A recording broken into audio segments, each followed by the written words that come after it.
Hello. Sir, hello. Actually, sir, I can't get any concentration and focus on my prayer. Bible reading? While I pray, I can't get any concentration and focus. Okay. At the time, just the thoughts come to my mind and flame my fire. And I go very tired and I'm thinking about Yes. Now, one way you can get concentration while praying, and there's one Bible character who had the same problem. You know, wherever you put him, he will fall asleep, and that is Peter. And if you read Acts chapter 10, we see how Peter was praying. He used to go to the terrace, and he was praying in the terrace. In the Bible we see a lot of naughty things people did when they were in the terrace. Peter was praying. I think to overcome his sleepiness, he used to walk in the terrace and pray. That is when God gave him a vision.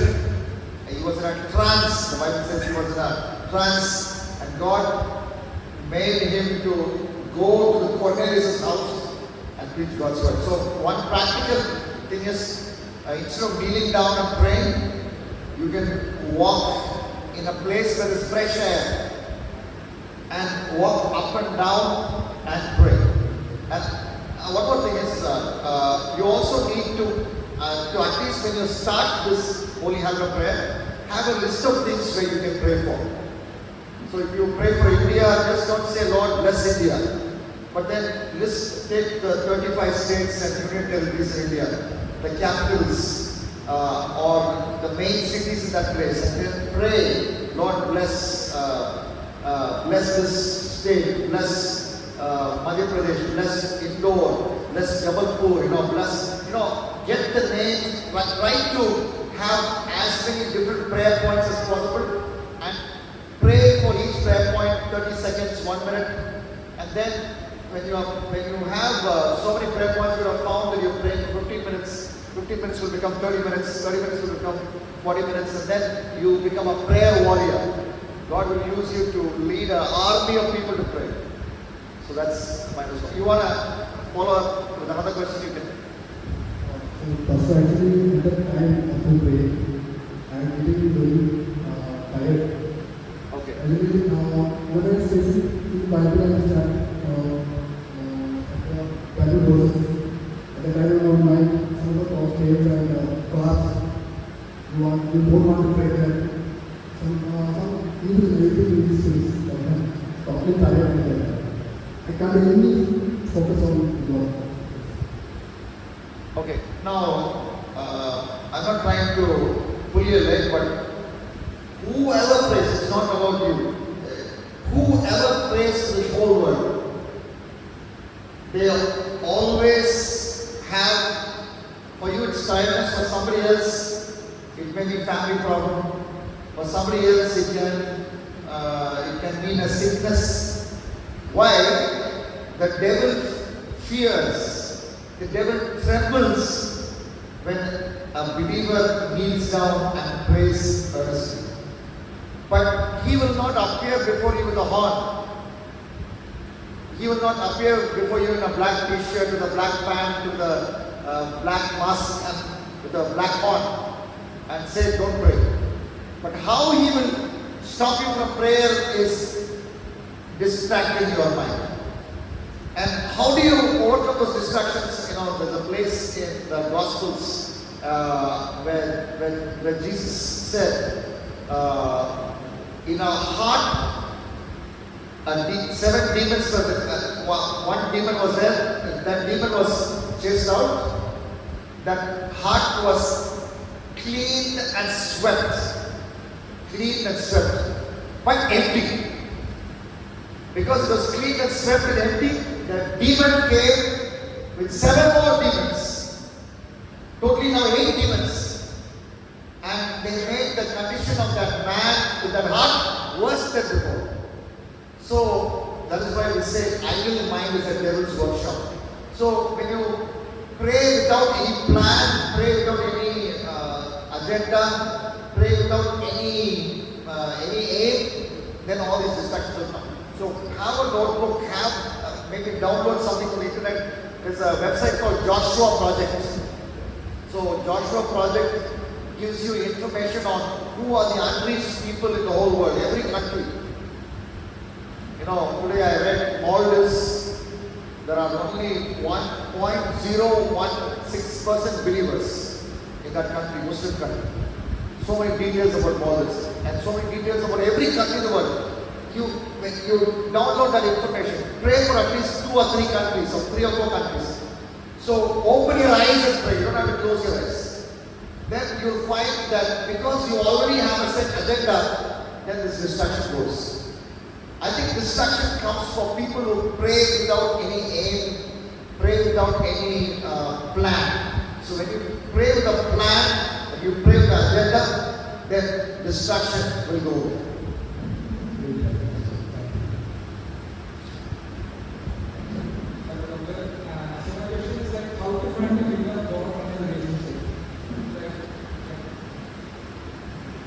Okay, finding the will of God in a relationship is very important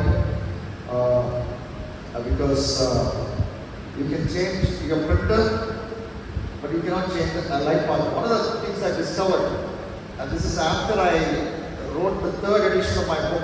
I have a book called Straight Talk where I address a lot of sexual matters. First edition was in 2010, 20 chapters I wrote. Second edition was in 2018. 40 chapters, 40 issues. Third edition was in 2020, 50 chapters. After all 50 chapters, I found out one thing I discovered. The Bible is very clear in different places. I discovered, I didn't know that you cannot remarry when your spouse is alive. And of course, there are 1 or 2 verses. One verse in Matthew, people wrongly interpret. There is an explanation for that. Only in Matthew's Gospel is there, and that is there for a reason.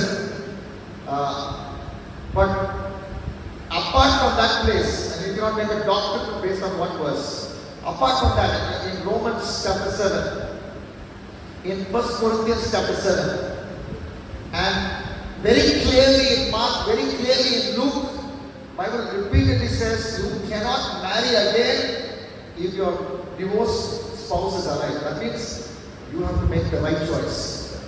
If you make the wrong choice, you are putting yourself in a soup. So it's very good. So now the question is, how do you make the right choice? First, commanding scripture, which means you will not even pray for somebody who is not even a believer. Because the Bible clearly says, as I quoted 1 Corinthians 7:39, that verse is talking about widows, but applies to all single people in effect. You can marry anyone, but in the Lord. So you need to pray for a believer. But then there are many believers in this world. Sarah is a believer, Susan is a believer, Soumya is also a believer. All 3 are believers. Whom will you choose? So that is when you need to pray, and God will put what is called as scripturally called implanted word. James 1:21. So God will move your heart to one direction. So this comes when you spend seasons in supplication. How do I say that? Jesus, Luke 6:12, Luke 6:13, Luke 6:12, Jesus spent the entire night, and the next day morning he chose 12 disciples. He can choose 100 disciples also. He can choose 12 disciples, but name may not be,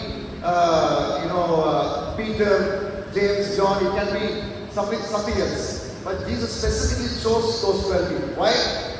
In prayer, the heart of Jesus was moved to one direction. And if you read about the ministry of Paul, there are times when he wanted to go preach the gospel. Is preaching gospel wrong? Is it sin? But he says the Spirit of Jesus did not allow him to do that. Why? He has only one life. Only one life. He may live 70 years, 80 years. I don't know how long he lived. 50 years. So he cannot preach the gospel everywhere. He has to preach the gospel among the people God has called them for. So the same thing, how do you find the girl you must marry from a list of five girls or 10 girls or 15 girls, all of them are believers. You need to spend time in the presence of God and in a mysterious way, but not so mysterious way. Because I also prayed, I thought I could marry X, Y, Z, all of them are believers. But then from that list, God put in my heart the name of my wife, Evangeline, Evan as I call her. And then this specifically happened when I used to go to the eucalyptus forest opposite to Southern Asian Bible College, Kothur, Bangalore. And I used to walk up and down and pray. So God, I could feel that her name is lifted from that list and landing in my heart. And then when I eventually proposed to her, and some elders also were involved, a lot of hurdles were there. But then at the end of it all, as we read in Philippians, the peace of God passeth all understanding. But then there's one thing very important. If you're already involved in ministry, you must marry someone who is passionate like you, feverish like you, zealous like you for the ministry. That's very, very important, because Amos chapter 3 verse 3, Amos chapter 3 first few verses, Bible says, can two people walk together unless they are agreed? In the mainline church, after the marriage, the bride and groom, they walk down the aisle, the center of the church. Why? It is a symbolic act. You have to walk the road of life together. So you need to find someone who has the same passion like you. Not someone who does the same thing like you, but the same passion should be there. Your gifting can be different. Your wife can be a homemaker or a preacher, doesn't matter. But she needs to have passion for ministry, passion for souls, burden for souls. So that is something you must verify. And a practical advice I give young people is, before the girl or a boy has met you, in a neutral situation where you are not involved, they should show that passion. If you're a handsome man, you are tall, handsome, and then suddenly a girl cannot come to you and say, I have burden for ministry after looking at you. But before she has met you in another setting where you are not involved, she has to show that passion. Then only that is the real passion. So that, who will help you verify? Mature spiritual leaders. They will be able to say that this person has a passion for you. One of the things that helped me choose my wife as my life partner was when I went for my summer ministry. After my first year in SABC, I was in Orissa for 1 month, and I was preaching in tribal churches planted by Blessing Youth Mission missionaries. So one mission station I preached in a tribal church, and the leader of that team randomly says, a girl called Evangeline came a few weeks ago from Chennai. She's working in a hospital. She's a job there, but she came and she preached. And we had so many tribal believers, and she preached from the Holy Spirit, and she prayed for the Holy Spirit baptism, and many people received the Holy Spirit baptism. And he started randomly talking. So then I realized, that girl is a single girl. And her father is a missionary, a simple missionary, serving in Orissa. And that created a romantic interest in my heart for her. But when did that come? A third person, a man of God, randomly started talking about her ministry. So that worked in me. It's not like I see her walking down the road, she's beautiful, she's like an actress, and I want to marry her, and I find excuses to marry her. No, she goes to church. No, she takes Sunday school. No. I should not give her the certificate. A third person should give the certificate that she's passionate for ministry. So you need to be very careful in that area, because many people have not taken this very seriously, and they have tried to compromise this area. And after that, their enthusiasm for Jesus, enthusiasm for ministry, their life partner, it can be boy or it can be girl, and I'm speaking commonly. No, they have poured water of their enthusiasm, and many of them are not even doing ministry now. So that's one thing. So prayer according to the commanding scripture, spending time in God's presence, and God, leading your heart in a direction. So that's the way you find God's will, and you also involve elders in this whole process of choosing your life partner.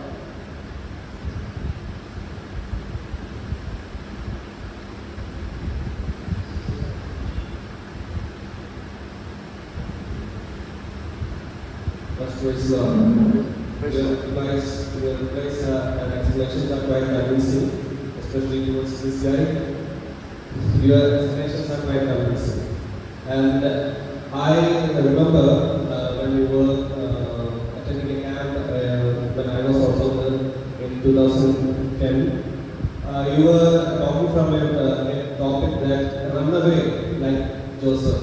I am still remembering that statement, run away like Joseph. It is registered in my mind. Okay, like that, I want to ask a question that is the God has a plan on youth to gospelize on all youths, or God selects randomly? We have so many opportunities to spread gospel, to evangelize our town and areas, surroundings. But my question is that specifically God has a plan to all youths, or youth should be gospelized youths, or youth should go for outreach works, or God selects randomly on a person. God's selection is there on a person, or not only from a group, especially on a person. Like that, how can our young age be productive for gospelizing or evangelization? That's my question. A good question. Now, the Bible talks about the general will of God. The general will of God. There are mainly three very clear scriptures. Okay, one, God's will is that everyone should be saved. 1 Timothy 2:4. It is mentioned in a positive way. It is God's will, everyone should be saved. 2 Peter 3:9 says that the same thing in a negative way. It is God's will, none should perish. That means everyone should be saved. So it is the will of God that everyone should be saved. The second thing I mentioned in the morning message, we should be sanctified. 1 Thessalonians chapter 4, 3, 4, 5. Okay, 1 Thessalonians chapter. Now, the third thing is in everything give thanks. That's 1 Thessalonians 5:18. But your question concerns the first thing. God's word clearly says everyone should be saved. So, for that task, Jesus gave the Great Commission. Matthew 28:19. Great Commission is not for only one certain believers, but Great Commission is for all believers. But your plan in that Great Commission can vary. So, one category is God will want some people in full-time capacity, some people in tent-making capacity. What is tent-making capacity? Like Paul did in Corinth, Acts chapter 18, he was in the business as well as doing ministry. Even in Thessalonica, which is in Greece, okay, Paul worked night and day. That means he did some business or some work and he preached. It's there in 1 Thessalonians, it's there in 2 Thessalonians. But there are some places perhaps he did not work maybe. For example, maybe when he worked among the Philippines, the Philippines gave him so much financial support. He had so much, and he said, "You gave me so much, and I'm amply supplied." So maybe there he didn't work. But Paul usually worked and did the ministry. So that is one category. But there is another category where, I even briefly mentioned Matthew, the tax collector. He was sitting in the tax collection booth. Jesus said, "Come follow me." He left everything and followed Jesus. That means he gave up a good government job. So, God's individual plan, God's general plan is all of us should be involved in evangelism. But his individual plan may vary. He may want as tent making missionaries, or you have a job and you do the ministry, or you come as a full time. But it's not. I do not believe God has a plan that you just come to church, sit in the same chair, increase the temperature of the chair, and then go back home.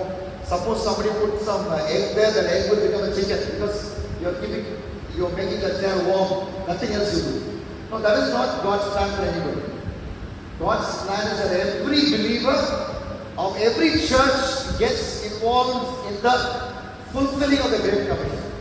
Some in full-time capacity, as we understand it, because some in part-time capacity. But God, this is all human terms. It's not in the Bible. But we understand what we are talking about. So, but everybody must get involved. And there are some wrong teachings, like the Calvinists teach based on some verses and wrong interpretation. They say Jesus did not die for all. They even say, based on one verse in Romans 11, I think, God chose some people to be condemned. So I say, you cannot make doctrine out of one verse. There are so many verses that says Jesus died for all. Ephesians chapter 1 is very clear.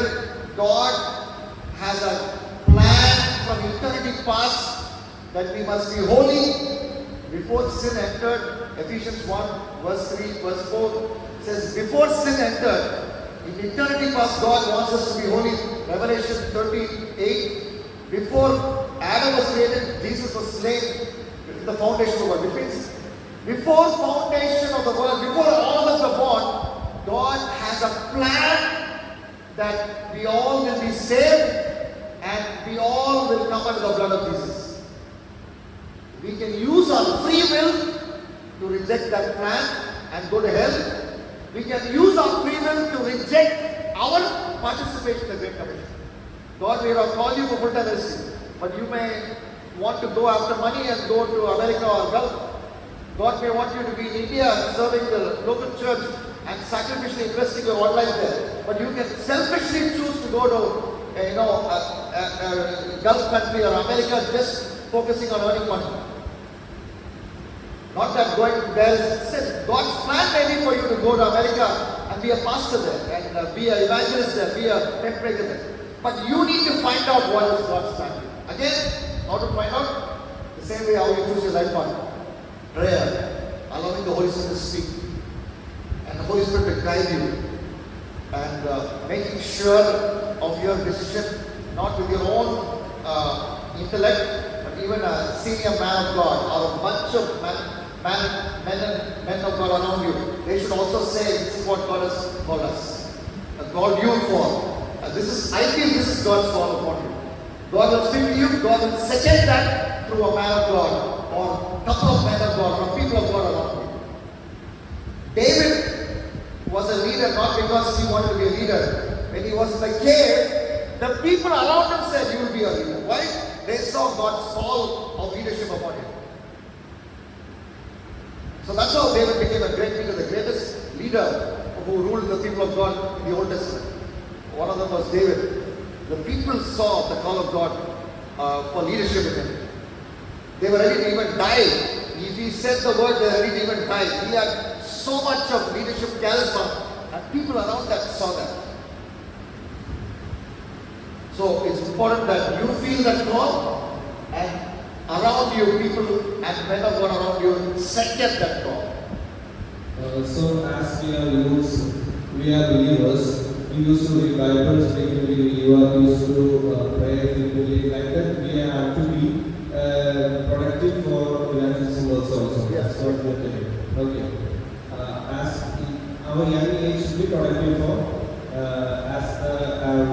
as respect to the Bible books that's that the Great Commission. Yes.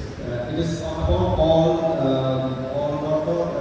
It is upon all. Upon all. No, upon all, yes. Whether you obey or disobey is your hand. It is upon all. Yes. No doubt about it.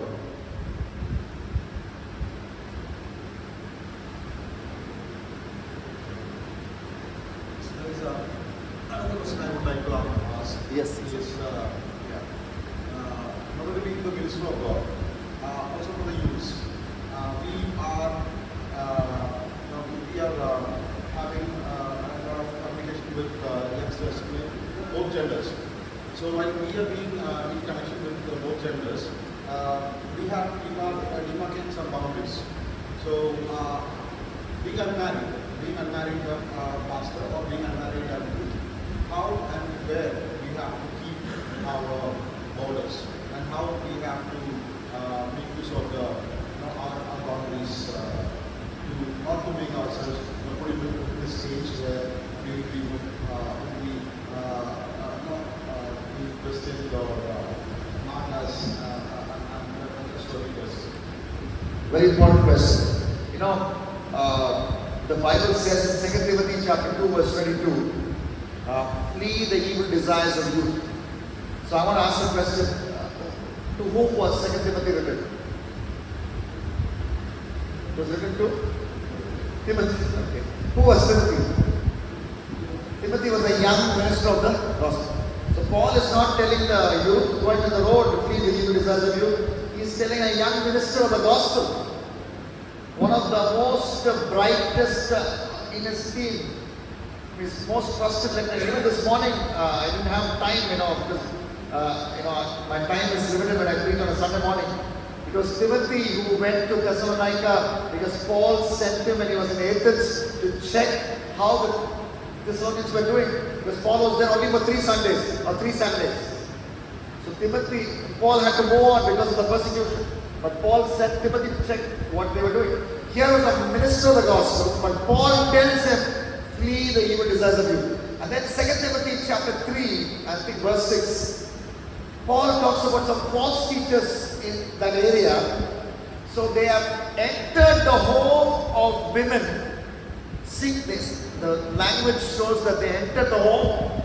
So they are having private conversations with the women, and the women fall into lust. 2 Timothy 3:6. And Paul says to Timothy, by quoting this example, he cannot do that.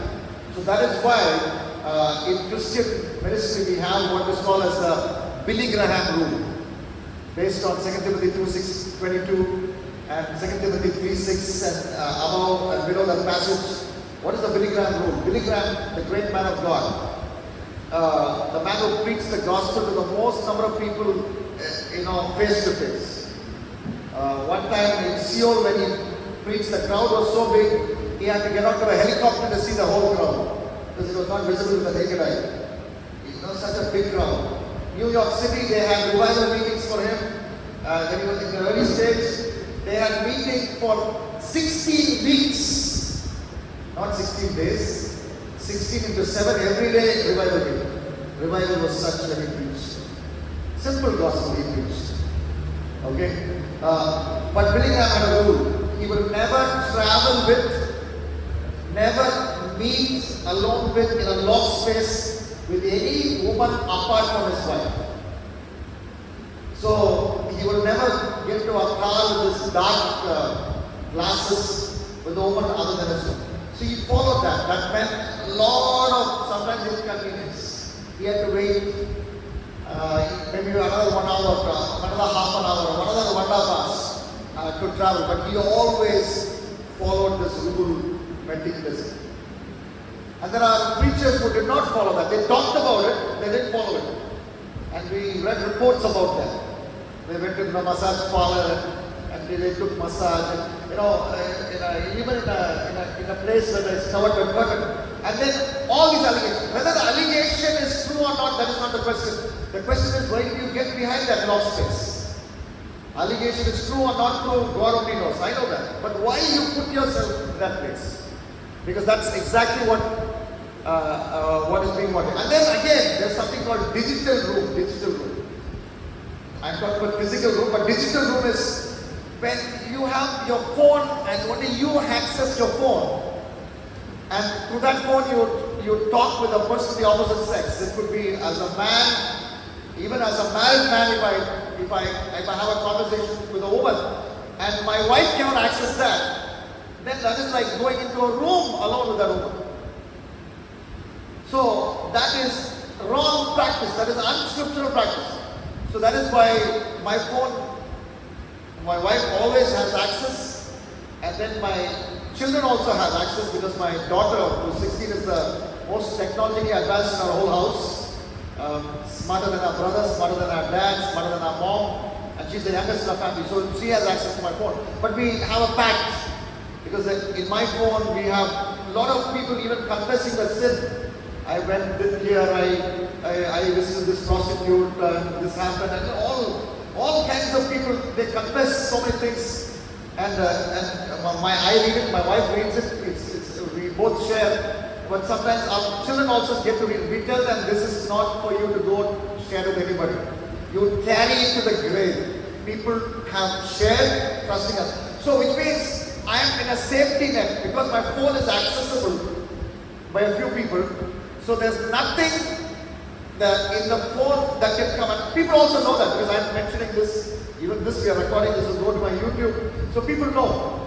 So there's no way to communicate with Duke Jairaj, and only Duke will read it. And I can try something naughty with him, or he will try something naughty with me. No, Duke Jairaj's phone is not only Duke Jairaj's. His wife will see his phone. She has complete access. At times, his children also will see. So this is a safety net for me when I communicate. So that's something that all of us in the ministry should practice. It is wisdom. And it's also biblical. And if you break that barrier, you put yourself in a perilous or a dangerous situation. And that is inviting temptation into your life and short-circuiting your ministry, and you are headed for big disaster. Last question I ask. How you guys up for the next service? You can do that. So if any of the thinking of the youth shares any in confidence, but like, for example, if he or she is sexually exploited, we cannot just keep it by asking. We have to inform their parents about this one. So how do you inform this to their parents without hurting the trust or that she or he shares with you confidence? We have been in exact situations where powerful people, and powerful people could mean people from politics, people who are preachers, people who are, it could be anybody, sexually exploiting minors. So the first thing is, it's not something I alone handle, my wife also handles it. So when we come to the conclusion that this must be informed to the parents, okay, for the safety of the child, for the blessing of that child. So we explain, we take some time, maybe it will take a few sittings, but we are going to go in one direction, that is to inform the parents. And also give that child the assurance that what has happened to her, maybe sexual exploitation or rape or whatever, that doesn't define her. She's not defined by the fact that she's the object of old man's lust. No, that's not her. She's a masterpiece in the hand of the living God. God has a grand, glorious, wonderful plan. We all affirm that. Even if they have made a mistake, God wants your repentance, not your riddance. God doesn't want to get rid of you. He wants you to repent. That's Ezekiel 18, and that's there the prophet. God, He wants you to turn from your wickedness and nothing else. That's all God wants. So you emphasize that, and ultimately we encourage the child itself to tell the parents, and we back up. We say this is something that we have to. We are also encouraging the child to do that. We are behind her. And we also implore the parents not to be harsh on the children, because some parents are irrationally harsh. They blame everything on the children. So that's something we do. And in cases where we feel the child will not do that, in some rare cases, we have said, we have taken the initiative and informed the parents and also informed the child that we have informed the parents for the good, for the blessed future of that child. So I think we have to, and because if we don't do that, even legally speaking,